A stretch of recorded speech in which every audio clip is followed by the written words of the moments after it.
talking about women dying. We're talking about more than half the population not being able to make decisions when not even half of this body has a uterus. But here we are, being silenced yet again. And understand, when you're silencing us, we are actually elected officials like you all. So you're silencing millions of voters from every corner of the Commonwealth when you silence us and don't allow us to amend bills that won't let people vote, that won't allow women to make their own decisions. You're silencing all of us. So we need to suspend the rules and let this amendment come through before we rush this off to the voters. Those same voters that you tried to silence in 2020 when you didn't like the outcome of the election. Those same voters that you said it didn't matter what they chose. Those are the people you're trying to shut up.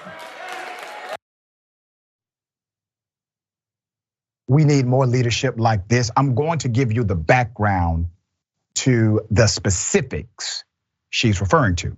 Let's put up a picture full mass. This is State Representative Joanna McClinton. She went off on her fellow lawmakers for betraying women in reference to reproductive rights, then working to rig the game, making it harder to vote them out of office. So she's the House Minority Leader, okay? She is the first woman to lead the Pennsylvania Democratic House.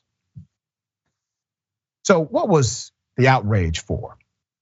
The Pennsylvania Senate on Friday, gotta check this out, approved a proposal which was later also supported in a House vote to add language to the state constitution. Now they already won in the Supreme Court, okay?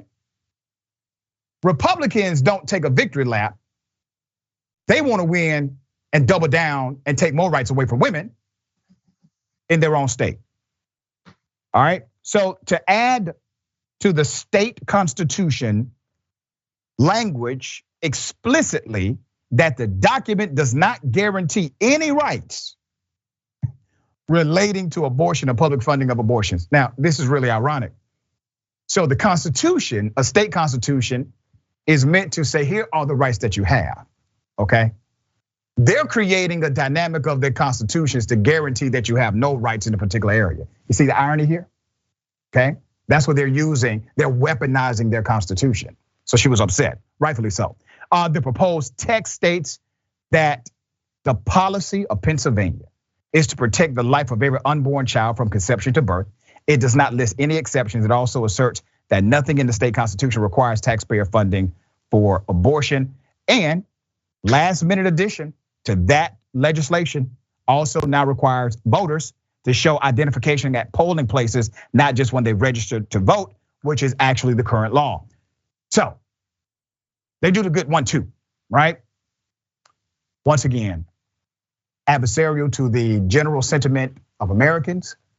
Most Americans believe in a woman's right to choose. Most women obviously believe in a woman's right to choose.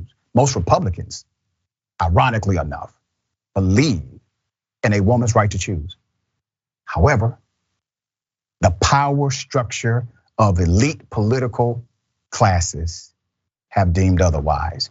And women like Ms. McClinton, the great state representative out of Pennsylvania, is fighting them. Sharon, thoughts on this? You know, again, I listen and I watch everything. And as she was so passionate and making perfect sense, just great. I look for more things from her. You notice how there's always that one guy with a very dry throat in the background, likely wearing capris and summering in the Hamptons, who has Mr. Speaker, and wants to hear you right now. And I don't know why they're piecemealing this thing. Why not just say, if you have a uterus, sit down and shut up, you don't matter and you will not be counted. That would go a lot further than this thing that they're zigzagging all over the place and they're not making much sense. Just say, if you have a uterus, sit down and shut up, because that's what they really mean.